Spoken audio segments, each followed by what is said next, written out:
Welcome to the Untold Tales audio anthologies. Written by Dr. Jeffrey A. Robinson and narrated by Shamaan Casey.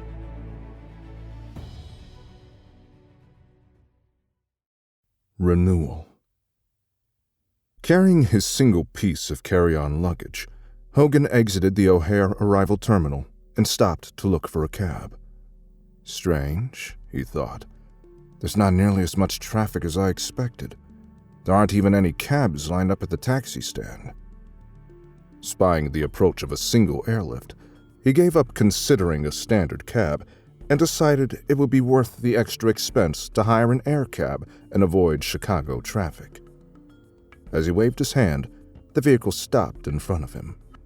It was a mini limo that could seat 4 people since it had 2 sets of seats that faced one another. The vehicle was also a hybrid that could drive on streets as well as hover or fly like a drone. He opened the door and tossed his single piece of luggage inside as the driver asked, "Where to, Mac?" "The Illinois," Hogan replied, leaning forward to enter the vehicle. The Illinois was the prime city landmark, the tallest building in the world, towering more than 1 mile high. First envisioned by Frank Lloyd Wright back in 1956, it was not built until 2081 when metallic titanium became commercially available for construction. The ultralight and ultra-strong material was the same that they used to make the hulls of the new interstellar starships. As he climbed into the cab, Hogan felt a light touch on his arm. Glancing back, he discovered a white-haired man in an expensive nanoweave suit. "Pardon me," said the stranger. "I heard you say you were going to the Illinois." "Yes." "Well, so am I, but you seem to have gotten the only cab available. Could I share the ride with you? I'll gladly pay for both of us." Hogan paused. He's got a friendly smile and seems genuine enough, he thought. Having someone to talk to might even lighten my mood. "Sure," replied Hogan. "No problem." "Thanks." The businessman also only had a single carry-on item. Someone else traveling light, mused Hogan. I wonder what his story is. Both of them climbed in and took seats facing one another. As they buckled in, the airlift pulled away from the curb and hurried out toward the airport exit. "I'm Neil Osborne, by the way," said the businessman. "Hogan Farnham," he replied. "So, where are you coming in from?" asked Osborne. "Phoenix. You?" "Tokyo. I just arrived on a suborbital flight from there." "Wow, that's posh," thought Hogan. "Flights on those things cost $10,000 to $15,000 a trip." Then Hogan paused for a moment, and his eyes furrowed. "Hey, that name's familiar. Are you the same Neil Osborne who owns and operated Starline Cruises?" interrupted the other man. "Actually, I am." Wow, he thought. A real multi-billionaire. "So, why are you taking a cab instead of a personal limo or something?" asked Hogan. "Well, I'd planned to, but as I arrived, I got a message from my assistant telling me about an accident at the entrance to the airport. It's apparently a rather nasty one. It's blocking all inbound traffic to the terminals. Until they clear it, you can leave the airport, but not enter."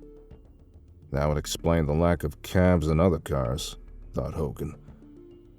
"Are you traveling here for business or pleasure?" he asked. "Both, actually," answered Osborne. "I'm visiting our main offices here in Chicago before the scheduled departure of our next Grand Tour Solar System cruise from the Boca Chica facilities in Texas. I'm going along on the voyage as a personal holiday." Vacations for the ultra-rich, thought Hogan. "Wow," he replied. "I've heard seats on this Starliner sell for $55 million each." "Yes, they used to be," said Osborne. but prices have come down quite a bit. Seats are only $18 to $20 million. Still, the Grand Tour is a 6-month trip that will visit 6 of the planets. It's not for the faint of heart.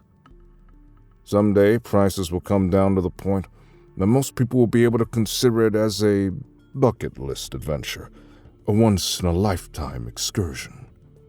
Yeah, I wish, thought Hogan. Anyway, I'm going myself this time, continued Osborne. Starline Cruises have launched more than 48 cruises in the last decade, but the number of planets we visit on each trip depends on the position of the planets at launch time. Sometimes we can only visit 3 planets. For the past few years, our cruises have reached 5. This trip will be the first time we'll have offered a trip to all 6 planets, from Mercury to Saturn. A comparable configuration of planets won't reoccur for another 30 years. The air cab jerked to a halt. "What's going on?" asked Hogan. "Bad luck," replied the cabbie. "It looks like they redirected some inbound traffic to use 2 of the outbound lanes. Now there's a traffic jam in both directions." "But this is an air cab. Can't you just fly over them?" asked Hogan. "No, sir. They have a strictly enforced no-fly area around the terminal, an official terminal control area. I have to leave the airport property before I can go airborne.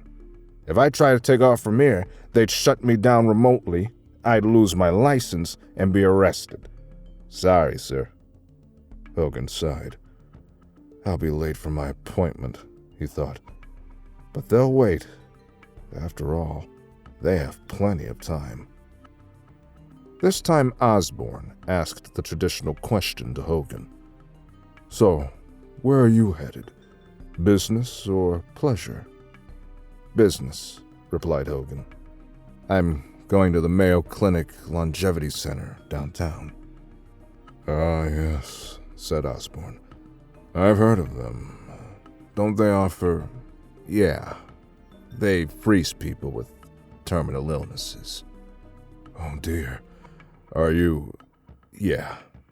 I'm on my way there for one of their life suspension procedures." "Do you mind if I ask?" "No, it's okay. I do have a terminal illness. It's a rare form of cancer. It's called gastroenteropancreatic endocrine neoplasia, or GEN. It's incurable and always fatal. But symptoms are treatable until the end." Osborne remained silent. Hogan chuckled to himself. He's being polite, but I can hear the question he's not asking. "The doctors say I've only got 6 or 7 months left," volunteered Hogan. "Maybe 8, if I'm lucky. My only option is to let them put me to sleep to await a cure." "I'm familiar with the process," said Osborne. "Quite familiar." "Why? Are you sick too?" "No," he replied. "I've researched it because it's the same tech used on the new starships. The crews on those starships are placed in hibernation for trips that will take up to 75 years. We're working with space agencies of different governments to refine their processes. Who knows? Someday we may offer interstellar cruises." "Wow, must be nice," thought Hogan. "I hear the process is quite pricey," said Osborne. "Yeah," replied Hogan. "But it will have cost me everything," he thought. "Every penny of my savings, my retirement, all my possessions. I always thought of myself as quite well off, but I'll be leaving this world a pauper." "It is costly," he added. "Almost as much as a seat on one of your cruise ships. But my trip will last 100 years instead of just 6 months. Less if they find a cure while I'm sleeping."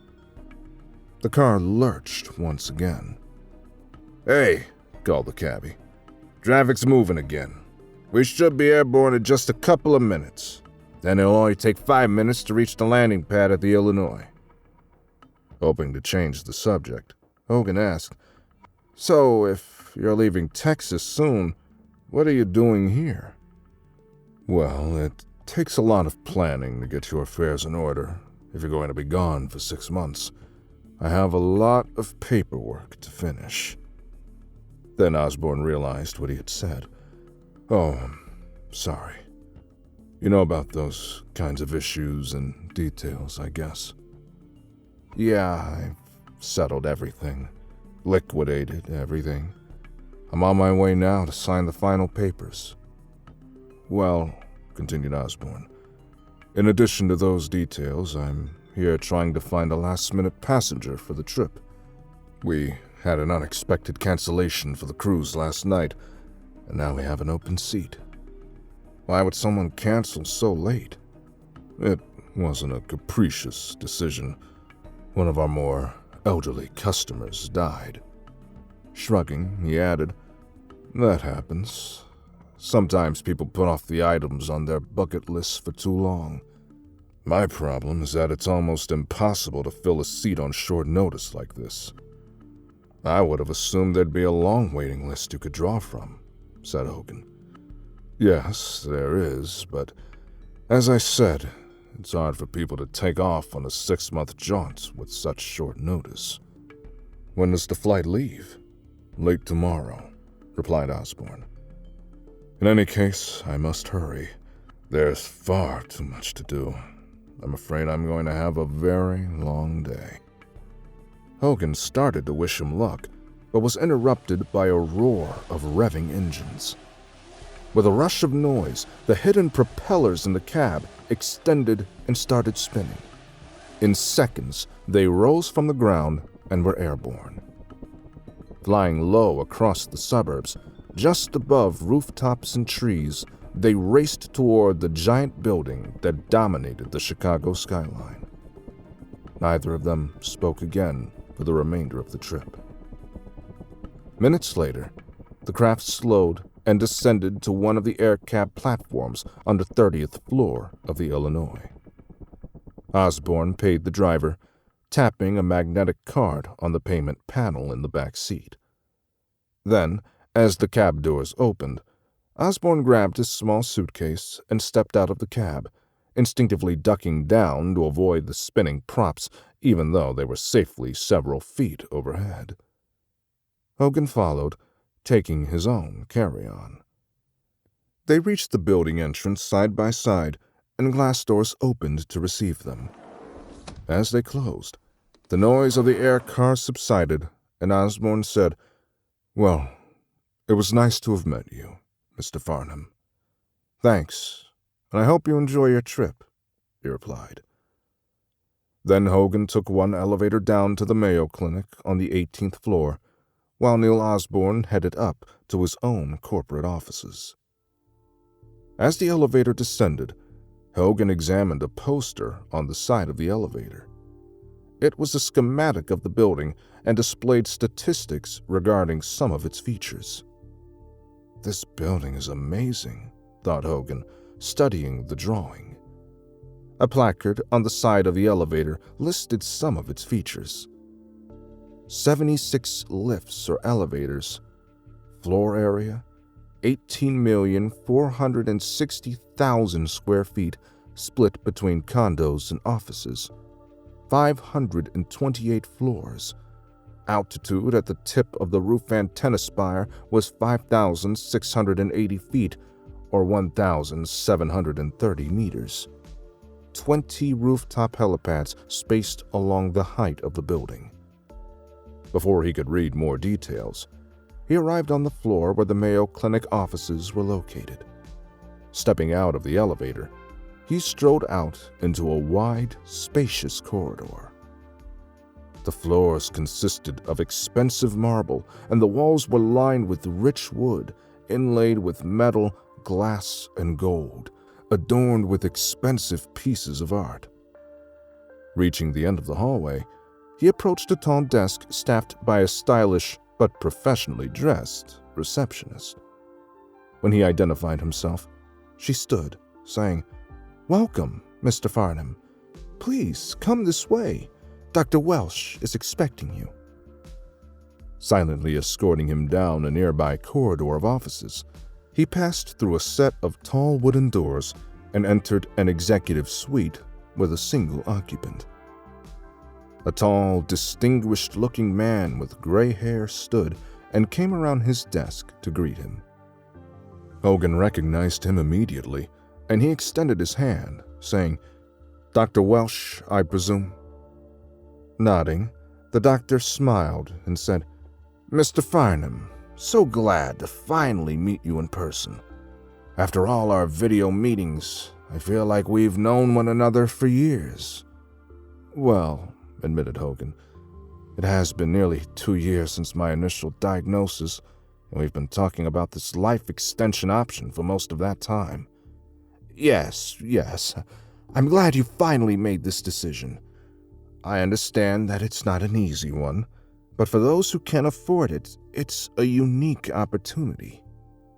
Gesturing at the chairs in front of his desk, the doctor said, Please, have a seat." Both of them sat. Dr. Welsh touched a button, and the windows dimmed, softening the harsh light outside and blurring the view beyond. As he sat, he reached out and pushed a rectangular tablet toward Hogan. "This summarizes our activities for today," he said, "and shows you the schedule for the procedure to place you in suspended animation." "Schedule?" asked Hogan. "I thought I'd be undergoing the procedure today." "I know it's an inconvenience," explained the doctor, "and we would if we could.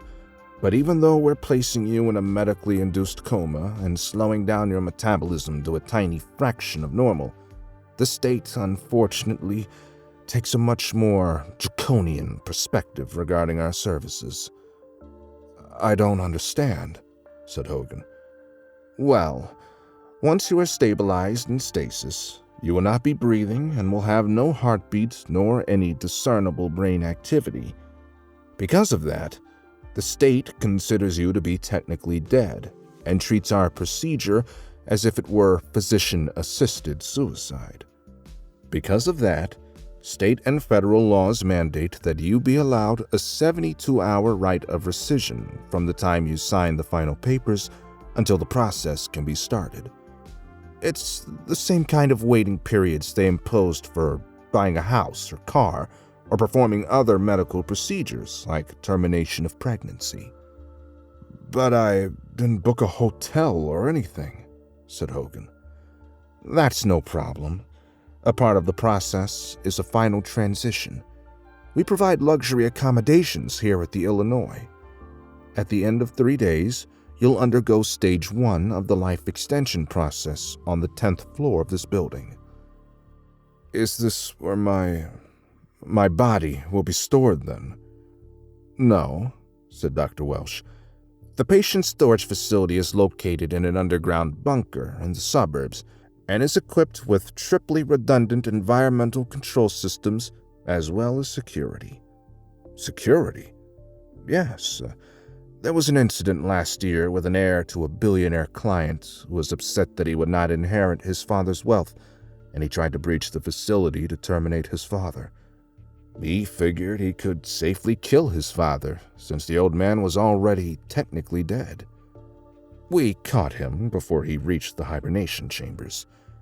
In any case, we have since implemented rather stringent security procedures to safeguard our clients.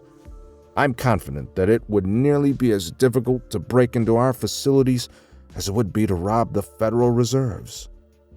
"Do you have any other questions?" "Yes. You've mentioned several times that there's a high probability that a cure will be developed for my condition before I awake." "Yes, that's true."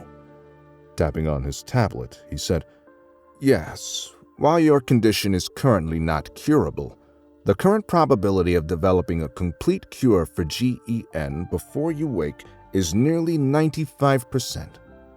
Projections indicate that there is a 50% probability of such a medical remediation becoming available within the next 21 years.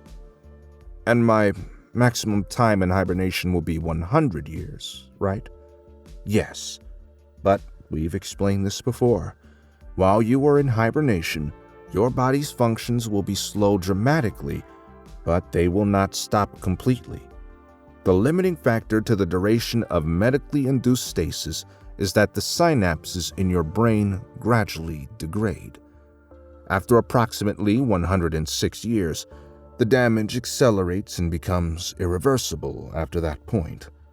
If you remained in hibernation longer than that, you would wake up with irreversibly advanced dementia. We have therefore set the maximum period of medical stasis to be 100 years. However, if a cure is developed before then, you will be awakened sooner, of course. But what if there isn't a cure? Asked Hogan. Then you get to make a choice. You can either be awakened to live out your last few months of life, or you can be gently decanted and be formally terminated at that time. Which option do most people select? Asked Hogan. That all depends on the particular condition of the patient. For those whose final days would correspond to a very low quality of life, that is, living your last days in pain or extreme discomfort, then the latter option of simply never waking up is usually preferred. In either case, the decision is one the client must make. That's in the papers that you will need to sign today. As Dr. Welsh tapped a function on his datapad, the first form for Hogan to sign appeared. There is a lot of paperwork we need to go through, explained Dr. Welsh. We need to close all of your bank accounts and lines of credit. Your credit cards will be canceled and all of your social media and online accounts will be deleted, along with any other logins to other businesses and institutions. Then, we need to create a trust for your financial assets. You'll need to sign over your power of attorney to the Mayo Clinic Longevity Center and name them as the trustee of your estate so we can manage your portfolio. The $16 million deposit that you've provided will, as previously explained, cover the cost of maintaining you in stasis for 100 years, as well as funding a portion of the research designated for finding a cure for your condition. The monies will also pay for all remediating procedures when you awake and ensure a reasonable amount to live on after your release. If a cure isn't developed and you choose not to awaken, you will need to designate a beneficiary for the balance of your account, or donate it to a charity of your choice. For a moment, Hogan found the harsh reality of this decision to be overwhelming. Dr. Welsh then led Hogan through a series of forms to which Hogan dutifully provided his electronic signature. After signing many dozens of forms, and after what seemed like hours, Hogan finished. Blinking, he looked at Dr. Welsh with a look of mild confusion. Yes, said Dr. Welsh gently. It can be overwhelming. That's one of the reasons that we have that 3-day waiting period. Are we done then? Asked Hogan. Yes. Please keep that tablet. It contains all the documents you just signed, as well as more information about the process and services that we provide. If you have any questions, we have people standing by to answer any concern that might come to mind. My assistant outside will escort you to your quarters. As I explained before, it's in one of the luxury apartments near the top of the spire. However, you can go out anywhere you like before your procedure, which is scheduled for 9 a.m. 3 days from now. If you need anything at all, just ask the virtual assistant in your apartments for help. Her name is Ada. Hogan blinked slowly and nodded. Are you all right, Mr. Farnham? Asked the doctor. Yes. It's like you said. After having planned on this for more than a year, it's still a shock to actually reach this point. Hogan rose and met Dr. Welsh's assistant outside. She led him to the elevators, and they rode up to an apartment that was huge. It was more opulent than any resort he had ever seen. He stepped to the center of the room and gazed out the ceiling-to-floor window at a stunning view. It was late in the afternoon, and the pink sky and clouds to the west promised a spectacular sunset. He started to order room service, but the rich and varied selections darkened his mood as he found himself dreading any more decisions for the day. Setting the room service menu down, he continued to stare out at the panoramic view of Chicago. He considered going out, if only to distract himself, but couldn't think of anything he would want to see or any place he wanted to go. His mind raced. Would they ever really find a cure? How long would it take?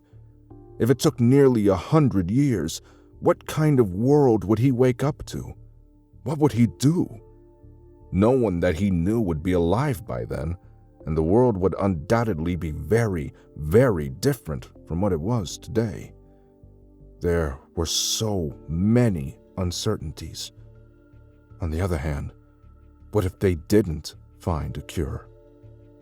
He had elected to reawaken and live out his last 6 months rather than being euthanized in his sleep. He didn't really worry about a painful death. As he understood it, his condition would continue to progress, and he would simply get weaker and weaker until his endocrine system finally failed. Then, as his electrolytes became increasingly unbalanced, he would slip into unconsciousness and soon thereafter experience total organ failure. They told him that there would be some pain at the end, but he knew that modern pain management systems could now suppress virtually any discomfort he might experience. His mind wandered with seemingly endless questions and concerns. He didn't want to die, but he had to face the fact that he was only delaying the inevitable. After a while, he realized that the sun had set, and he hadn't even noticed the sunset. As the sky darkened, he surveyed a seemingly endless plain of lights from houses and buildings below that stretched to the horizon. The lights spread out as if most of the stars in the sky had fallen to the ground in a sea of tiny lights. Marveling at the beauty, he felt a burden of the choices he had made throughout his life. His brief marriage that had yielded no children, dedication to a career that had made him wealthy, but that now provided no comfort to him at all. Despite his successes, everything he had ever done or achieved would be forgotten in a couple of decades, if not sooner. Yet, he still hurried in a futile race to outdistance death. The realization was undeniable. Regardless of whether or not they found a cure while he slept, death would eventually find him. His millions of dollars of wealth could only buy him time, not immortality. Despite all his plans, everything he sought suddenly seemed to have been in vain. Looking back, his life seemed to be nothing more than a long list of lost opportunities. But he couldn't change anything. The decisions he had made were inexorable, and all that remained were regrets. Then he thought of something. Maybe the way you die is as important as the way you've lived. I can't change the past, but perhaps I still have a little say in my future. After all, "Ada," he said, calling loudly. "Yes, Mr. Farnham. How may I assist you?" came a disembodied reply. "Please contact Neil Osborne at Starline Cruises. He may even still be in the building. Let him know that Hogan Farnham is calling. Remind him that we met this morning in an air cab." "Yes, sir. I'll do that now," she said. Turning back to the window of his suite, his eyes scanned the seemingly endless sea of stars, and he wondered what they would look like up close. A chiming sound disturbed his reverie, and he picked up a phone handset from the table next to him. Listening for a moment, he said, "Yes, Mr. Osborne. Thanks for calling me back. I'm sorry to disturb you at this late hour. We spoke earlier today, and you told me that you were having a problem filling an open seat on one of your cruises that leaves tomorrow. Since it's such short notice and the slot would otherwise go unfilled, I was wondering if you could give me a small discount so I could join you on that tour." As he listened again, a smile grew on Hogan's face, and he said, "That would be wonderful, Mr. Osborne. I'll make sure those funds are transferred before departure. I'll see you at Boca Chica tomorrow." Thank you for listening. We hope you enjoyed that performance by Shamaan Casey. We're always striving to bring you the best stories and storytelling here at the Untold Tales Podcast. You may notice it's becoming easier and easier to interact with us and support the show. We love our listeners, fans, and patrons, like Marlo Tremaine, who writes, "What a delightful way to spend a Sunday afternoon. The storytelling by the author and VO were superb. Very easy to listen to." Thank you so much, Marlo Tremaine, for your 5-star review. We love listeners and fans just like you. If you're a fan like Marlo Tremaine, please share this podcast with your friends and family and anybody who might be a sci-fi buff. We know they'll love it. And if you'd like to support the show for about 1 cup of coffee a month, you can go to the link on the bottom of the show notes in every episode and find a Support This Podcast link. We value bringing original, high-quality short stories to you every month, and we appreciate your support to keep this podcast ad-free. Thank you so much and have a great day.